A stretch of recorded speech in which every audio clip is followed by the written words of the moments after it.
Professora Paula, aparecendo aqui para mais uma aula de ciências. Fiquem comigo nessa. Hoje eu vou falar um pouquinho para vocês sobre os estados físicos da matéria. E eu tenho certeza que vocês já ouviram falar sobre esse assunto. A matéria, ela pode se apresentar na natureza em 3 estados físicos: o estado sólido, o estado líquido e o estado gasoso.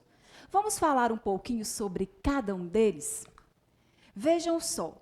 Primeiramente, temos aqui 3 exemplos. Nós temos o cobre no estado sólido, nós temos a água no estado líquido e nós temos o ar no estado gasoso. Sabem o que vai permitir que, digamos assim, essas 3 substâncias se apresentem em 3 estados físicos diferentes na natureza? Vai ser o grau de agregação das partículas que formam essas substâncias. Bem, vejam só, as substâncias, elas são formadas por pequenas partículas conhecidas por átomos.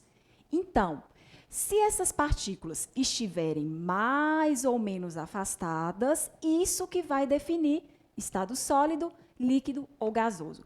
Antes da gente entrar nessa questão microscópica da matéria, para entender os 3 estados físicos, vamos falar primeiro da questão macroscópica. Quais são as diferenças dos 3?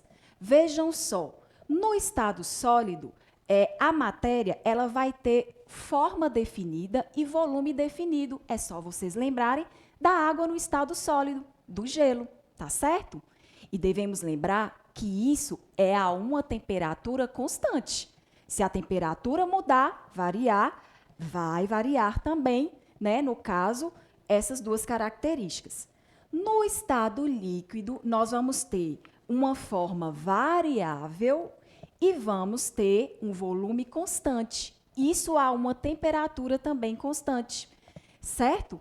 Por exemplo, se você pegar a água, colocar ela em um recipiente redondo, ela vai adquirir a forma do recipiente. Se você colocar em um recipiente quadrado, a forma do recipiente. E o estado gasoso, macroscopicamente, como que a gente vai definir? Não tem forma definida e não tem volume definido. É que os gases, eles são facilmente comprimidos. Então, você pode alterar, por exemplo, a forma, tá certo? E também você pode alterar o volume. Agora, vejam só, nós vamos começar a entender a nível microscópico, né? No estado sólido, como as partículas que formam a matéria estão organizadas. Vejam só, coloquei uma setinha aqui para vocês entenderem. As partículas, elas estão bastante próximas, bastante agregadas e bem organizadas. Mas tem um detalhe.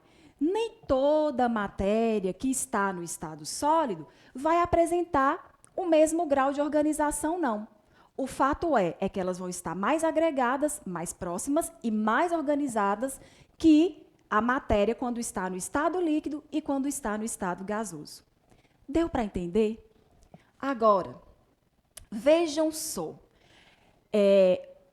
A matéria no estado sólido, ela possui algumas características específicas próprias dela. Uma delas, nós vamos falar um pouquinho sobre cada uma delas. Uma delas é a dureza. O que é a dureza apresentada pela matéria no estado sólido? Dureza é a capacidade de riscar e ser riscado.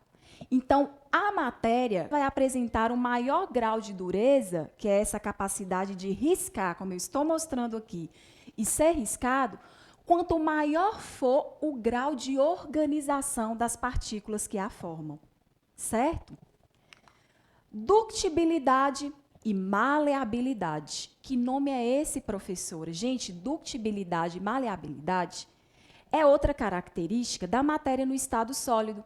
E ela se refere à capacidade que a matéria tem, digamos assim, de se dobrar, né, e de não retornar ao seu estado original.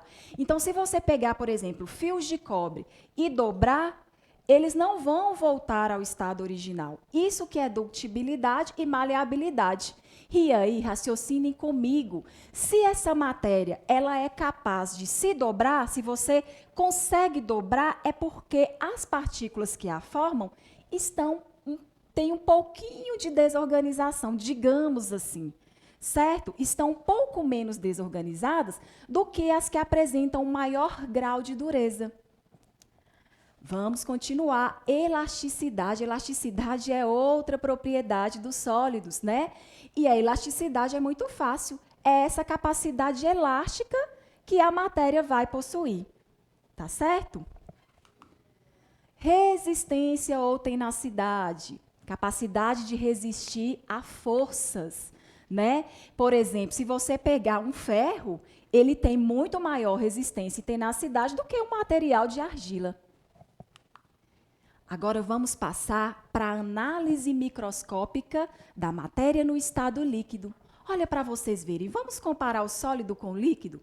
No líquido, as partículas que formam esse líquido, sejam átomos ou sejam moléculas, tá? Porque nós vimos e sabemos e já vimos em outra videoaula que os átomos, eles podem se organizar para formar moléculas, vão estar com maior grau de desorganização, né? E uma maior liberdade de movimentação. Essa é a característica das substâncias no estado líquido. Essa matéria no estado líquido, ela vai ter também características específicas. Uma das características é a volatilidade, né? Que é a capacidade aí de evaporação, tá certo? De passagem, digamos assim, do estado líquido para o estado de vapor. E aí, por exemplo, se a gente comparar a água e o álcool, por exemplo, o álcool ele tem maior volatilidade do que a água, ele tem maior capacidade de evaporação. A água e a acetona ela vai ter maior volatilidade, então é outra característica dos líquidos. E viscosidade. O que é viscosidade? É como se fosse a capacidade que a matéria tem de escorrer, né? Então, aqui eu coloquei, por exemplo, o mel e a água. Então, analisando o mel e a água, o mel ele tem uma maior viscosidade. Isso significa, consequentemente, que suas partículas estão um pouco mais agregadas do que na água, tá certo? Estado gasoso, para nós finalizarmos, né? No estado gasoso, as partículas ou moléculas têm um maior grau de desorganização e uma maior liberdade de movimentação. Bem, pessoal, vamos fazer um resumão dessa nossa aula de hoje? Bem, eu falei para vocês sobre os estados físicos da matéria. Apresentei os estados sólido, líquido e gasoso. No estado sólido, falei sobre propriedades. Falei um pouquinho sobre dureza, ductibilidade, maleabilidade. Falei também sobre elasticidade e resistência. No estado líquido, falamos sobre volatilidade e sobre viscosidade. E também comentamos sobre as propriedades microscópicas de uma matéria no estado gasoso. Espero que vocês tenham gostado. Eu aguardo vocês para a próxima.